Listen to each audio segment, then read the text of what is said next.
have a Copic marker tip for you. You pay a lot of money for your markers, so you want to be sure you're using the right inks so you don't trash your tips. You can buy a new nib, but let's face it, new nibs, less markers, I'd rather have more markers. So I've got here 2 inks to show you. This one is Memento ink. This is recommended to use with Copic markers. The other is a water-based ink, and I'm going to show you the difference of what happens when you work with the right ink and the wrong ink. I have here 2 different inks that I've stamped out. This is Memento Tuxedo Black, recommended for Copic markers, and the other is a water-based ink.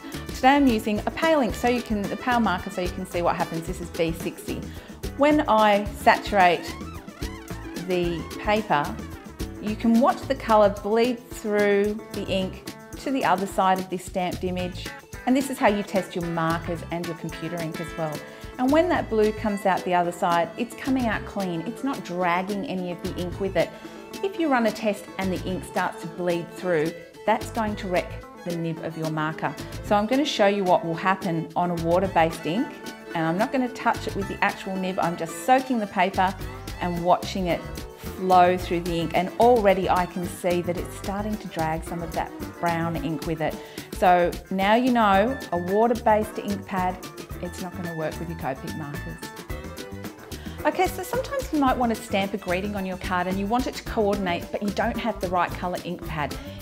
It's all, you can't run down to the shop at midnight, it just doesn't happen that way. So I'm going to show you how you can actually ink up your stamp with your Copic marker and get a lovely printed greeting that matches perfectly. What you need is a stamp. First off, I'm using a beautiful greeting from the Whimsical Words Darkroom Door set. It says smile, which I think is beautiful for a card. I'm actually got that on an acrylic block, and I'm just going to colour over the top with my brush tip and ink up that stamp. Now, this is drying as fast as I'm putting it down. So you might be wondering, oh, if it's drying, what do we do?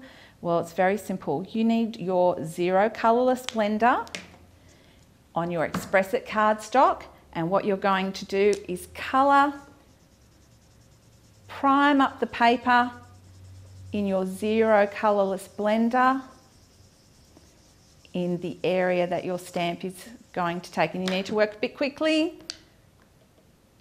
When you stamp it and the Copic marker ink hits that colourless blender, it will be rehydrated, and you are left with a perfect coordinating image to match the image that you just coloured in.